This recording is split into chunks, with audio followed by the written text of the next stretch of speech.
Hello, everyone. Thank you for tuning in. I'm Nate. I'm Michael. And we are the Olympic Ultras. This is the Olympic Ultras podcast. I'd firstly like to apologize for the state of our voices. Yeah. We are doing this on the Tuesday night after the Eastern Suburbs match. If you didn't know how that went, stick around a little bit. We'll talk about it very quickly. If you do know how that went, then you totally understand. Yeah.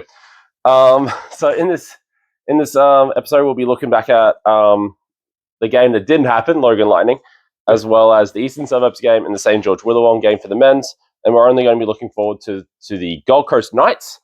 And that is because we've got some specials up at the moment. We do have some specials, and it's great specials too. It's fantastic. It's so good. So as of this episode, the Kappa Pro Series final special is already up, looking at everything to do with Olympic vs. Caboolture coming up this Saturday. So make sure you go check that out. There's some pretty cool player interviews and things like that as well. We're very, very stoked for that one. And coming up early next week, there'll be an Australia Cup episode as well with the boys.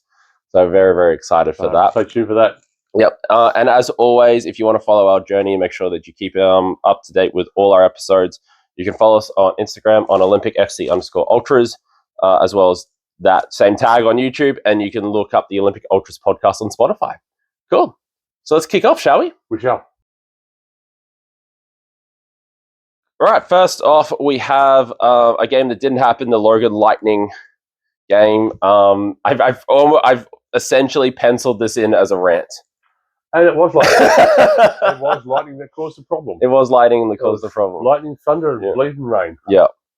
But very frustrating because the game got called off at 8, half an hour before the game, when Logan Lightning put out a thing saying that they'd be postponed at 6:45. Or officially the decision would be made.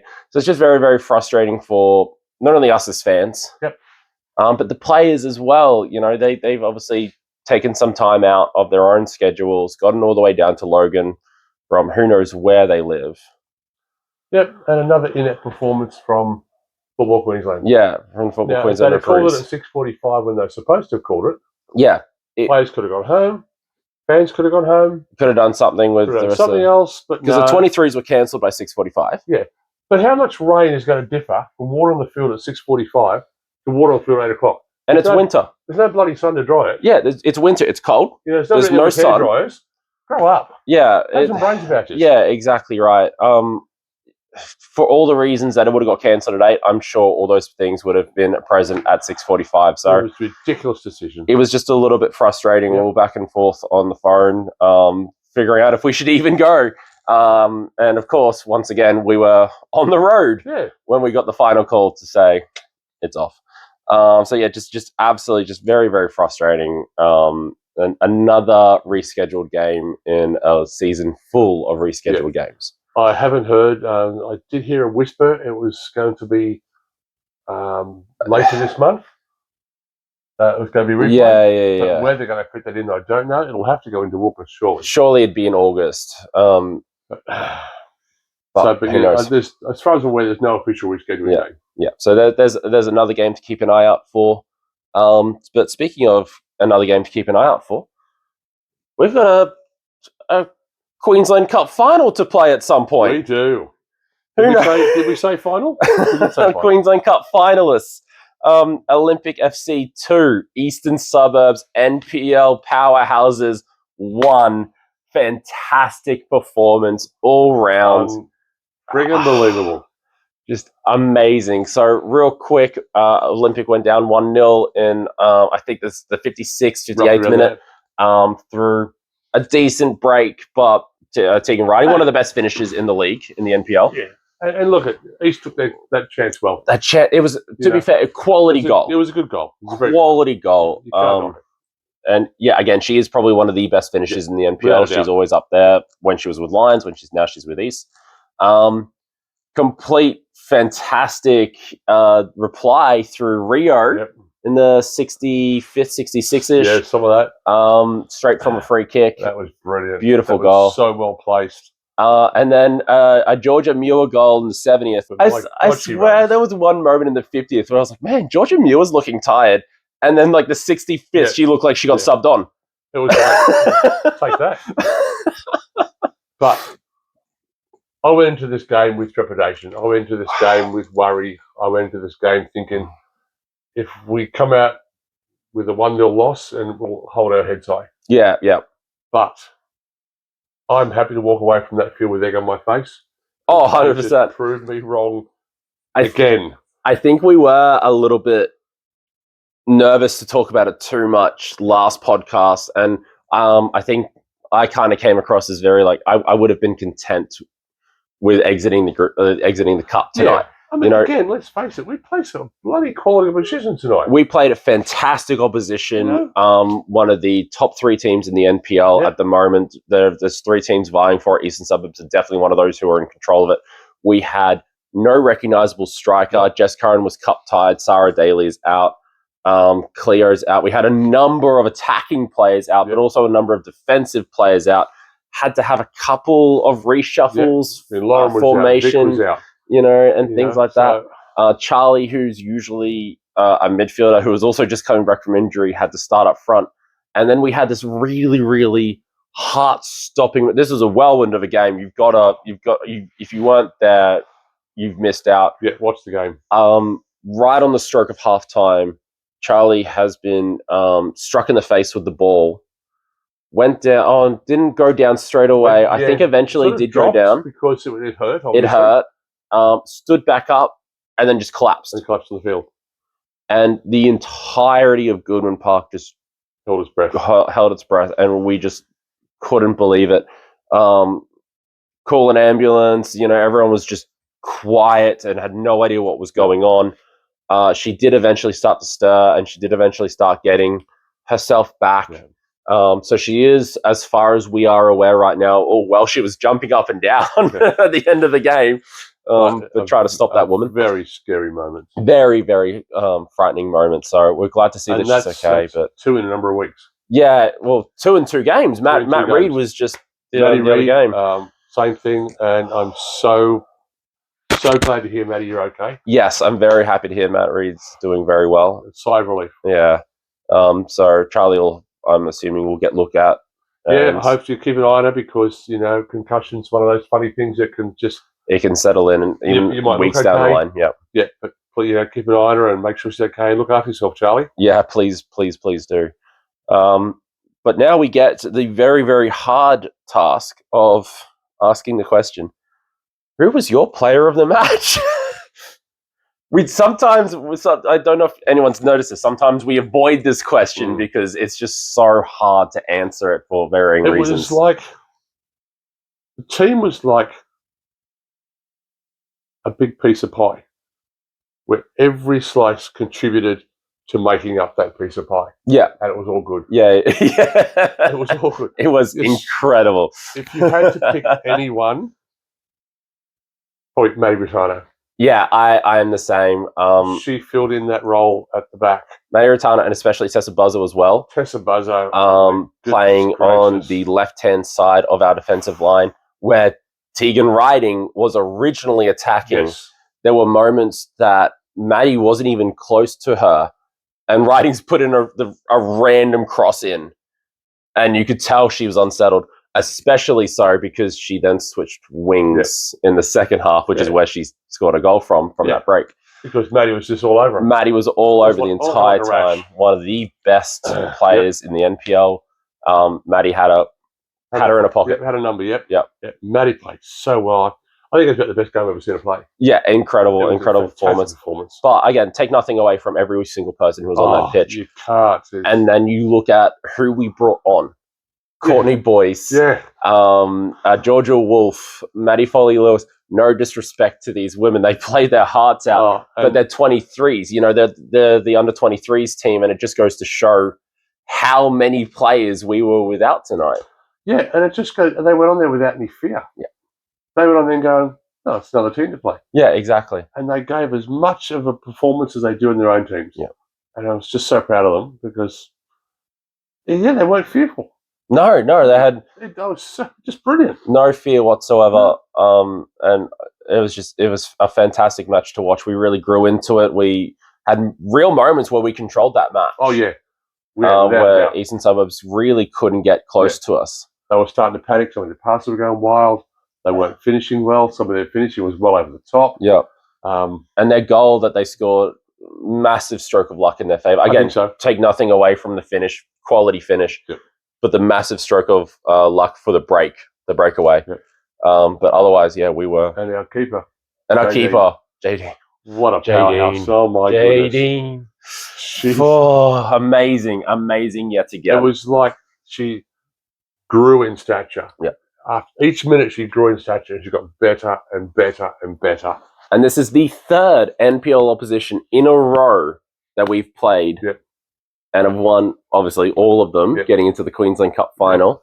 We do not know our opponents just yet. No. Brisbane City has to play Brothers Women's team. Townsville? Early August, I think that match will be played, so we Yeah, won't know for some someone told me time. August 2, I think. Yeah, so we won't know for some time, unfortunately. But as soon as we, one, know our opponent, Yep. and two, know when the game is going to be, please keep an eye out on our socials, the Olympic FC _ Ultras. Keep an eye on our As soon socials. as we know, you'll know. Yeah, we'll have it up absolutely everywhere. And might do another special episode, eh? I think you might do. Yeah. Just want to touch on the support tonight. Yes. I thought the support at the ground for the girls was tremendous. A lot of, I think a lot of players there, a lot of family there, a lot of people that just turned up, and the shouting and the noise. Proud of you guys. Yeah, it was absolutely fantastic to see. I mean, for a Tuesday night especially. Yeah. When East scored, there was like, yay. When we scored, yeah, it was all over. Almost deafening. Yeah. It was fantastic. Yeah, no, it was really, really good to see, especially for a Tuesday night, because you don't generally get a lot of people on Tuesday nights for obvious reasons. So no, it was fantastic to see all that support, and I'm hoping that you're all there on Saturday as well. Yeah, We've got a big match coming up on Saturday. Yeah. So we will quickly touch on it, but we're not going to do a massive review, because go watch the special episode. That's it. But this Saturday, 4:30 kickoff, is Olympic vs Caboolture in the Kappa Pro Series final, the first final of the season. Tickets are on sale on Football Queensland's website and their events page. I think they're about, what was they, $13? $13, $12, something like that. Very, very well priced. And that gets you into both matches. The men's game plays straight afterwards. If you love football generally, you get 2 great games to watch for the price of $13. That's brilliant value. Yeah, so get down there, chuck on your red and white. We're going to be there making some noise, waving our flags. We'll be making some noise. Oh, 100%. If we can speak by then. We might not be able to speak by the Australia Cup. For sure. All right, fantastic. So we are going to move on to the second half. All right, so kicking off this second half, we have the men's result. Olympic 3, St. George Willawong 1. Goals from Chris Lucas, Cameron Annis Wade, who's his first in red and white. Yes. And another goal from Lathan Dunn. What were your thoughts on this one? It was a good game. I had no fear going into this game. Yeah. I knew we had St. George's measure. But typical St. George, they also gave back to us, and they played very, very good football. But yeah, we controlled probably the full 90 minutes. Yeah. I believe it was a very controlled performance. Nervy in parts, but that's so St. George do that to you. And probably the one thing I think St. George would feel disappointed about with this season is they didn't do that enough to enough teams. They didn't capitalise on their chances enough. Absolutely, yeah. They're a good squad. I mean, they are. If I could see St. George doing something positive with probably an addition of maybe a couple of players. Yeah. Get those 2 or 3 players back on board for next season. They'll do well again. Yeah, I wouldn't be surprised if we saw them yo-yo into the NPL. Without a doubt. PL1 a couple of times. Good, strong outfit. Yeah. Good support base. There were some great supporters there the other night as well. Yes, that's true. Yep. Making some noise, so that was great to see. Yep. But that deserved to be up there. Obvious negative parts. The goal we conceded was a little bit scrappy. Yeah. Riley Thompson-King getting a second yellow for a very silly challenge, in my opinion. But, you get those, and that happens to the best players in the world. So. Exactly right. It's one of those, head moments. You just do it, and you think, the minute you've done it, you go, oh. Yeah, exactly right. But look, take it the way. Riley played really well that night too. He does. He generally does. Midfield as well. He's a great lad and a great player. He is. Sure, okay. This is a spot. Big deal. Yeah. But we were tenacious. We were unwilling to give up a ball. We were running everything down. Yeah. Really, really good signs, in my opinion, coming up to some really, really important matches. Obviously, we'll talk about it in a second. Gold Coast Knights, but also the Australia Cup as well. So really, really good, really good signs to see. Yeah, and again, as we touched on the first half too, the only real blight of the game was the Matty Reid incident. The Matty Reid incident, yeah. When he went down to the ground, I don't think it was so much the challenge. No, I think it's when he hit the deck. Yeah, so they've gone up together, they've collided. Yeah. I think it's the same as you. He's landed the deck, and his head's hit the deck. Yeah, and that's where the fear comes in. And he didn't move. No, he didn't for a little bit. I was so worried. I think it ended up being more of a neck injury than a head injury, which is why he did make such a speedy recovery, which is absolutely fantastic. Oh yeah, no idea. And very, very, very similar in a lot of ways to Charlie Phillips' incident tonight, because it was right on the stroke of full time. It was maybe a couple of minutes left or so, and the referee did call it early, just because there was no way you're moving Matt Reid. And that's right. I mean, think about it. It took him ages to call it. It took him a little while to call it. The guy's not moving. For goodness sake, have some common sense. Just call it. And there's no way St George will coming back in those last 5 minutes. No. I've seen miracles happen, but that one. I think if it was 2-1, St George might have been a little bit more boisterous in disagreeing with it. But I believe the referee would have had to have talked to both teams. Yes. And would have come up with a decision as well. Both captains as well. So if that's true, credit to St George as well for recognising that player welfare is above the score. Hats off to them. Thank you, guys. So that's absolutely fantastic, and good to see that Matty Reid's making. So it is so good to hear Matty's up and well. That's just brilliant. Yeah. And moving forward, we have the NPL Round 7. Yep, you heard that right. Yes. Match against Gold Coast Knights. This is at the Croatian Sports Centre on the Gold Coast at 7:30 kickoff this Friday. Really, really rough one to get down to. We'll probably be there, to be perfectly honest. Well, are we going? I had nothing planned on Friday. We'll go then. Yeah, all right. Yeah, okay. We'll figure it out. Yeah. Obviously, last time out, Olympic flew to a 2-0 lead at home, thanks to 2 goals from Chris Lucas. But I have a feeling it's going to be a very, very different match. The players on the pitch are going to be very different. Yeah. If you are unaware, Olympic obviously has an Australia Cup game coming up on Wednesday. Gold Coast play on Tuesday in their Australia Cup game. So, bit of a tight turnaround. Neither team will probably want to risk their main stars. No. Or at least, maybe let them play for 60 and then take them off. So I think it's going to be a much different personnel. Oh, for sure. From both sides, there's a lot at stake. Yeah. I mean, not only is it, getting to that last 16, it's also monetary value, which is very important to the clubs. Of course. That's how we get our funds. But it's a big call for both managers. But I think they'll probably, as you said, play 60, maybe even play 45. Yeah. I think keep that match fitness up. I think the question of who do you start and what do you do? What do you prioritize is going to be a little bit more of a harder question for Gold Coast Knights. Yeah. Because they're, I believe, a little bit closer to finals than we are. Correct. We can obviously still make it mathematically, and we get a good run going. Okay. Absolutely fantastic. But they're a little bit closer, and do they want to risk losing touch? That's right. You've got the risk of injury. You've got the risk of suspensions. Yeah. So, it's a big call. It's a massive call. And it will be interesting to see exactly who starts and what goes on. So, but looking at Gold Coast Knights' last 5, they might already be starting to lose touch because they haven't been performing too well. Not playing very well, are they? 2 losses, a draw, a win, and another draw. So obviously the 2-0 loss to us, 1-0 loss to Brisbane Raw Youth, which is a bit of a shock. That hurt them. A 0-0 draw to Penn Power, decent result. Penn Power is a very good team, and they're up in that top 3 as well. Yep. A win against Eastern Suburbs, 3-1, and then they played Brisbane Raw Youth again, thanks to the rescheduling of fixtures, and they drew that one 1-1. So Brisbane Raw Youth managed to get 4 points from Gold Coast Knights. Not bad, this season. It kind of just really encapsulates what is going on. The Knights are one of those clubs you wouldn't bet against. No, exactly right. It's, you throw your hat on them pretty much, 99 times out of 100. Yeah.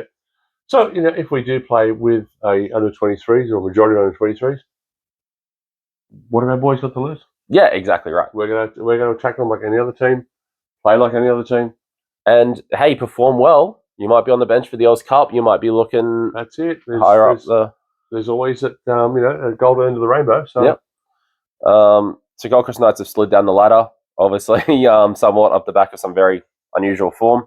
But they are no means out of the title race, as we sort of preluded to before. They're in sixth place, don't get me wrong, but they are 2 points behind fourth. That's how tight it is, that race for fourth in the men's that's happening at the moment. And they are 4 points behind third. So by no means out of third spot either. I wouldn't have draw puts them up there. Exactly right. 7 wins from 17, 4 draws, 6 losses, 23 goals, 20 against for a +3 and 25 points. So again, these aren't stats that you would read and go, that sounds like a Gold Coast Knights. No. It's probably one of their worst seasons so far. Yeah, for a long time. And they've got some great players. We've mentioned this a couple of times. They've got some absolutely fantastic players, with Ramad Akbari and Marquise Walters. And they picked up Carlos, the goalkeeper from Gold Coast United, after everything that happened there. So they've got some incredible players. And some talent there. Yeah, it's just a little bit unusual to see. Yeah.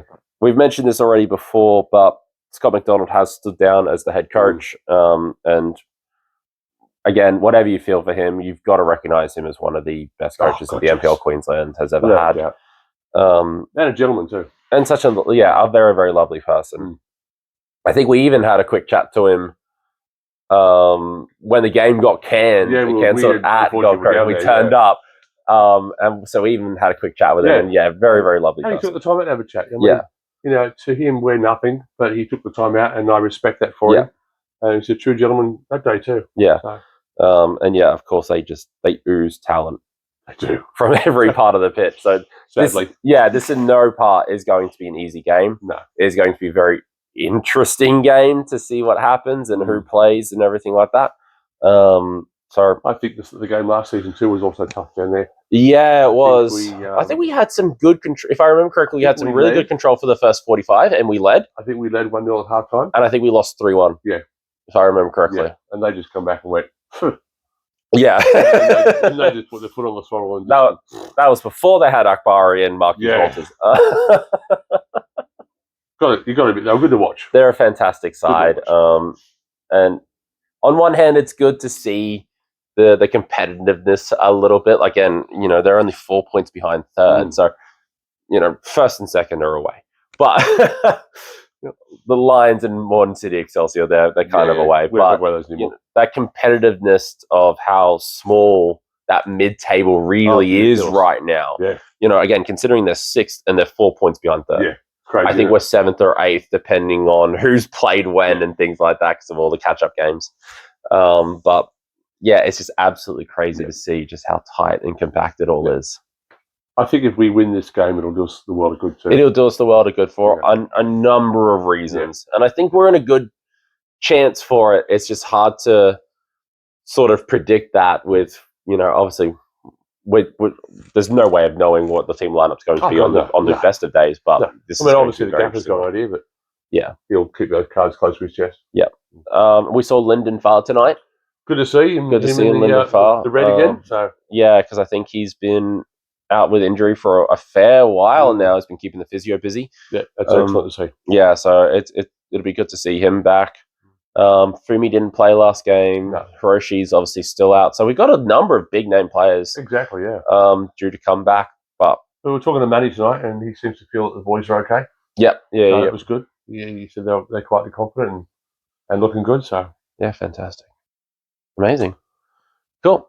Well, make sure that you get down to a game. Make sure that you grab your red and white and you go support our teams.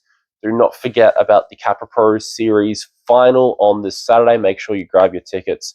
Get down there and support the girls in the first final of the season. Go watch our special, our Capra Pro Final Series special. Keep an eye out for an Australia Cup special. Yep. It is all happening, not only at Olympic, but here at Ultras HQ as well. It's going to be an amazing ride. It's going to be an The incredible ride at the ride. end of the season's going to be fantastic. Yeah, there's only about a month and a half of it left, Yep. but so much football to play still. So much at stake. Sit down, strap in, and enjoy it. Yeah. Go Olympic. Yep. Go Olympic.